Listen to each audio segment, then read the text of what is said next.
Welcome back to the Deep Dive. Today we are looking at a stack of notes and research that, honestly, it feels a little bit like a ghost story. Oh, totally. But not the kind with, jump scares. It's more the kind that creeps up on you slowly until you realize you're locked in the house. Yeah. We are looking at the interwar period in Europe, so from 1918 to 1939. Yeah, it is a fascinating and admittedly terrifying slice of history. I mean, you have the end of World War I, the quote-unquote war to end all wars. Right.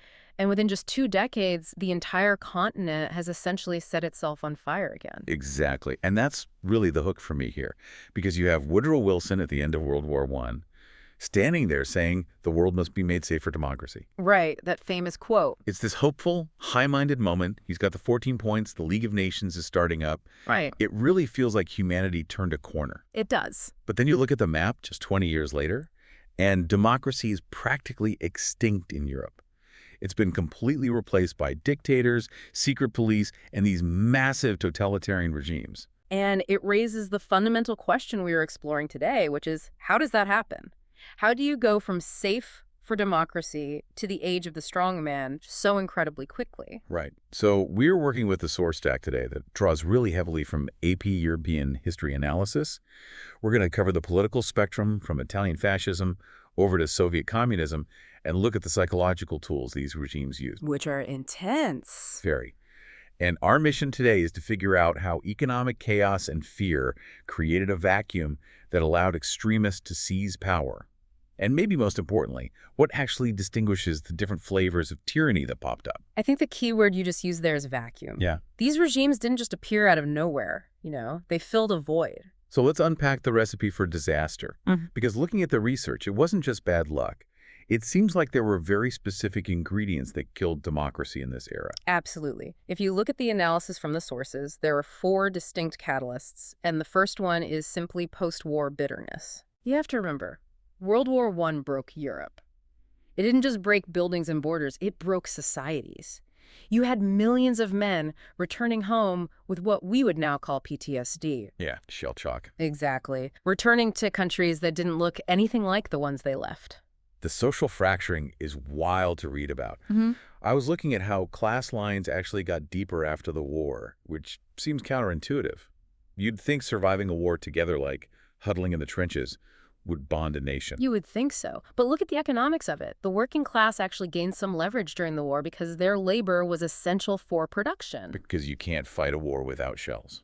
Exactly. So unions got stronger. But the middle class, they saw their savings wiped out and their consumer industries decline. They felt squeezed. They felt like they were losing their status. And then you have the gender tension. This was the part that surprised me in the source stack.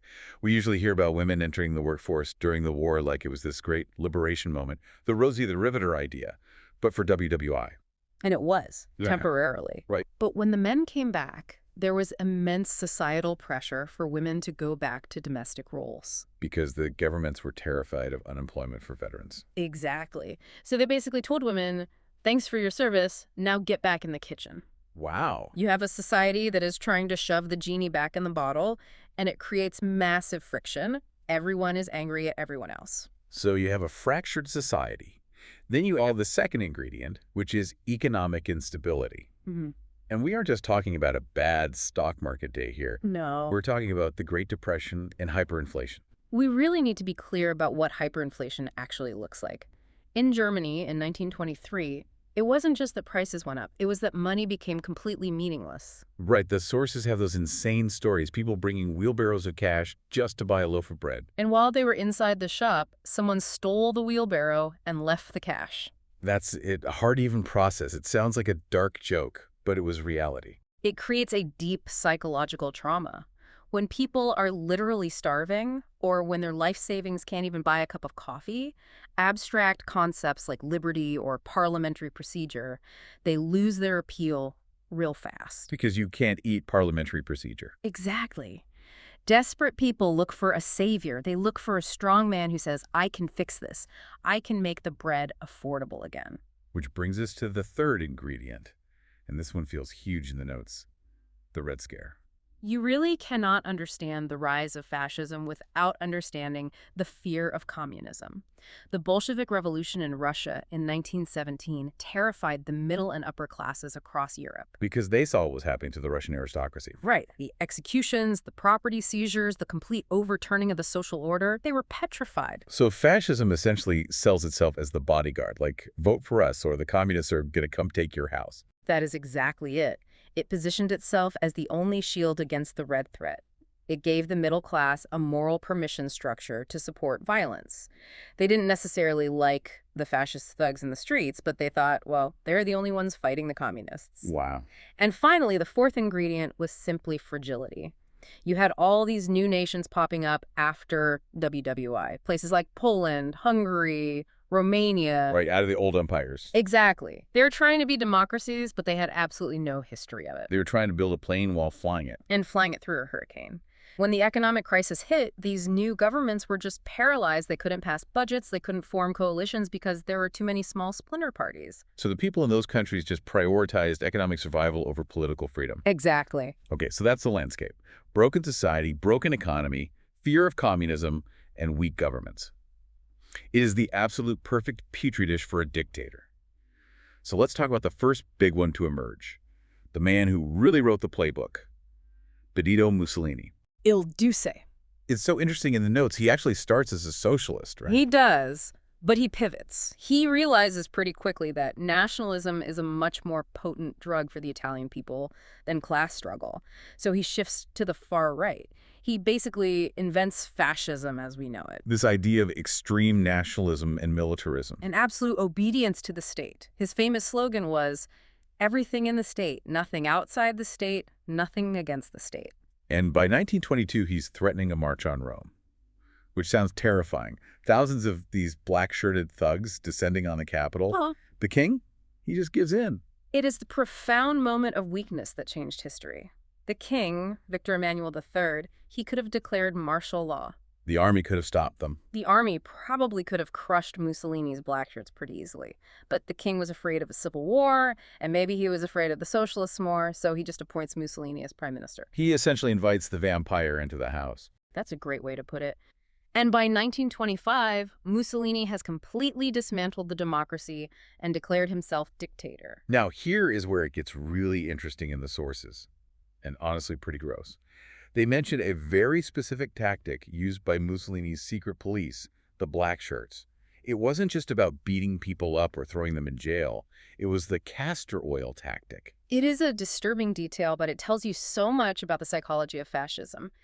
The black shirts would force dissidents, so journalists, rival politicians, anyone who spoke out, to ingest massive horse doses of castor oil. And for anyone who doesn't know, castor oil is a laxative. A very powerful one. Right. At those extreme doses, it caused uncontrollable, humiliating diarrhea. And often the victims would actually die from dehydration because the dose was so toxic. God. But the point wasn't just to kill them. If you want to kill someone, you just shoot them. The point was to humiliate them, to strip them of their dignity in public. That is a very specific kind of cruelty. It's not just silencing someone, it's making them a joke. Correct. It reinforces the idea that the state has total dominance over your physical body. It's psychological warfare. It sends a message to everyone else watching. This is what happens when you speak up. You end up shamed. But the sources do point out a crucial nuance here. Mussolini never actually achieved the level of total control that Hitler did later. No, he didn't. Why is that? Was he just not as organized? It was more structural than that. In Italy, you still had the king and you still had the Catholic Church. Those are two massive historic institutions that maintained some level of independence.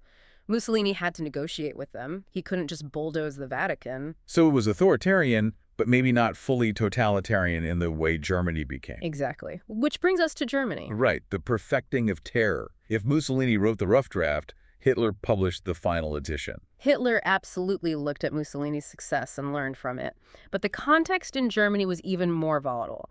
You had the utter humiliation of the Treaty of Versailles, the war guilt clause, the massive reparations payments. Germany was basically a pariah state. And Hitler weaponized that shame. He told the Germans, you aren't losers. You were stabbed in the back, and I can make you great again. And while Mussolini was really focused on national strength, the AP sources emphasize that Hitler's focus shifted specifically to racial purity. That is the defining difference. The central pillar of Nazi ideology was anti-Semitism, and this concept of the biological superiority of the so-called Aryan race. Everything served that single goal, and the apparatus he built to enforce this was terrifyingly efficient. We mentioned the black shirts in Italy earlier, basically thugs with clubs. In Germany, it was the SS. The Schutzstaffel.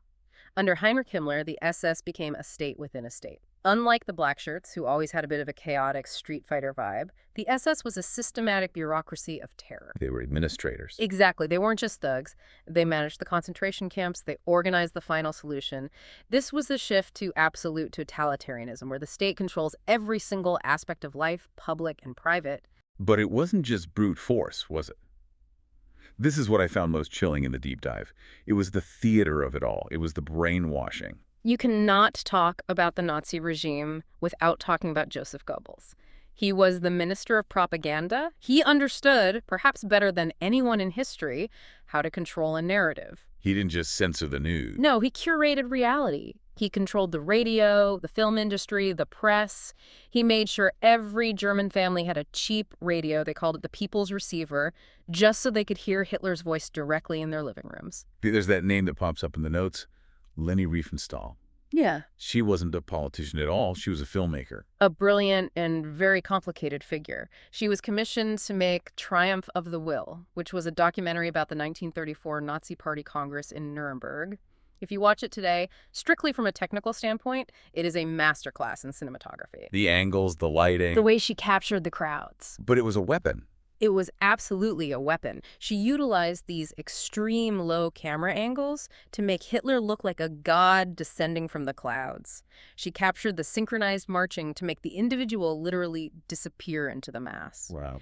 It projected an image of invincible unity that captivated the German public and terrified the rest of the world. It convinced people that giving up their individuality was a beautiful, spiritual act. That is terrifying. To make tyranny look beautiful. That is the inherent danger of totalitarianism. It appeals to the aesthetic, to the emotion, not the logic. It bypasses the brain entirely and goes straight for the gut. Okay, so we've looked at the right-wing version of this, fascism in Italy and Germany. Yeah. But the strongman phenomenon wasn't exclusive to the political right. Right. We have to look east now to the Soviet Union. And this is where we see that totalitarianism is not a straight line on a graph. It's much more like a horseshoe. You go far enough left or far enough right, and you end up in a very similar place of repression. So we're talking about Joseph Stalin. This is the view from the left. Stalinism was defined by two main things: rapid modernization and extreme repression. Remember, Russia was far behind the rest of Europe industrially. Stalin wanted to catch up a century of development in a single decade. He was terrified the West would crush them if they didn't. Exactly. Hence the famous 5-year plans. Yes. The state took total control of everything. They mandated massive industrial quotas, and on paper, it looked like a miracle. Production soared, bridges were built, dams, factories, steel mills. But the human cost. The human cost was staggering. Wages plummeted, living conditions were absolutely squalid, and workers were essentially treated as disposable parts of a machine. If you miss your quota, you could easily be accused of sabotage. And then there's the agriculture side of it. This is where we get to the tragedy of the kulaks. I feel like this term gets thrown around a lot in history books, but who actually were the kulaks? This is a devastating chapter. Stalin wanted to collectivize farming, basically seize private land and turn it into massive state-run farms. The kulaks were the wealthier peasants. But wealthy is pretty relative here, right? Well, very relative. These were just farmers who maybe owned a few cows or a slightly larger plot of land. They were the ones who were actually good at farming, who knew the land inside and out. And Stalin paints them as the enemy. He called them dirty capitalists. He ordered their liquidation. This wasn't just taking their land, it was destroying them as an entire class. They were executed, shot on the spot, or packed into cattle cars and sent to forced labor camps in Siberia. But if you kill or imprison all the people who actually know how to farm, doesn't that lead to massive problems? It leads to catastrophe. It directly contributed to the Holodomor in Ukraine. The numbers in the source material here are hard to wrap your head around. It says approximately 7 million people died. And it was completely man-made. That is the true horror of it. In Ukraine, which fiercely resisted collectivization, Stalin essentially cut off the food supply. He blockaded the entire region. Soldiers would go door to door and confiscate grain, even the seed grain meant for the next harvest. So they couldn't even plant for the next year. Right. It was a famine intentionally engineered to crush political resistance. So while Hitler is using race to define the enemy, Stalin is using class. But the result is millions of dead bodies, either way. And meanwhile, you have the gulags running. The massive system of forced labor camps, over 1 million dissidents died there. It created a culture of absolute paranoia in the Soviet Union. If you spoke out, if you were late to work, if you made a joke about the party, you just disappeared into the gulag. It broke all trust. Children were actively encouraged to inform on their parents. It broke the fundamental bonds between people. You couldn't trust your neighbor, your coworker, even your own family. It's overwhelming to process. You have these three massive regimes, Mussolini, Hitler, Stalin, all operating at the exact same time. And then the sources mentioned a dress rehearsal, the Spanish Civil War.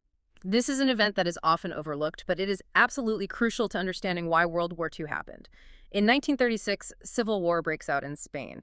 It's between the leftist Popular Front, which was the democratically elected government, and the nationalist army led by General Francisco Franco. And it essentially becomes a proxy war, like a testing lab for the big powers. Exactly. Hitler and Mussolini saw an opportunity. They sent planes, tanks, and troops to support Franco.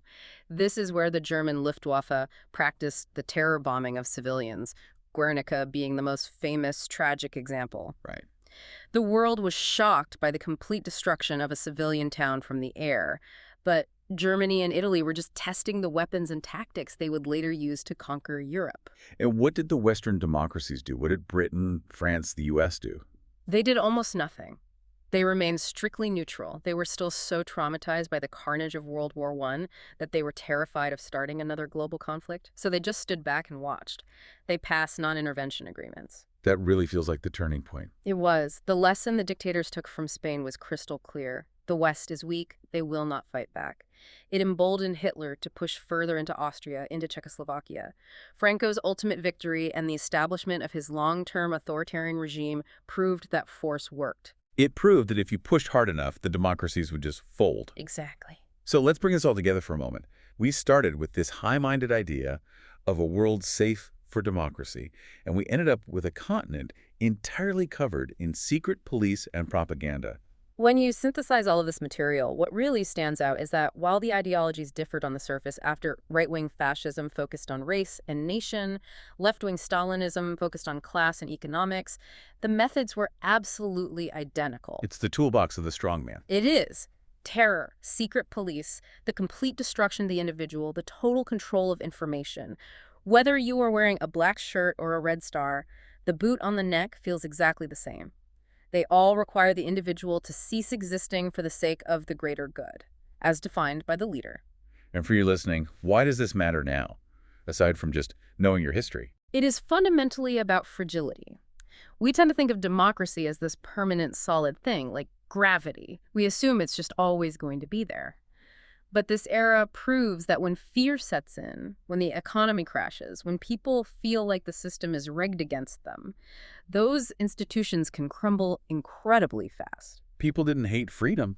They just hated starving more. Precisely. They traded their civil liberties for the promise of order and a hot meal. They thought they were voting for stability, but they were actually voting for their own enslavement. Which leads us to our final thought for the deep dive today. I really want you to consider this. In the 1920s and 30s, millions of people willingly, even enthusiastically, handed over their freedom to these strongmen because they promised to fix the chaos. If we were faced with that exact same level of economic collapse and fear today, would modern societies make the same trade? Definitely something to think about. Thanks for listening to the deep dive. We'll catch you next time.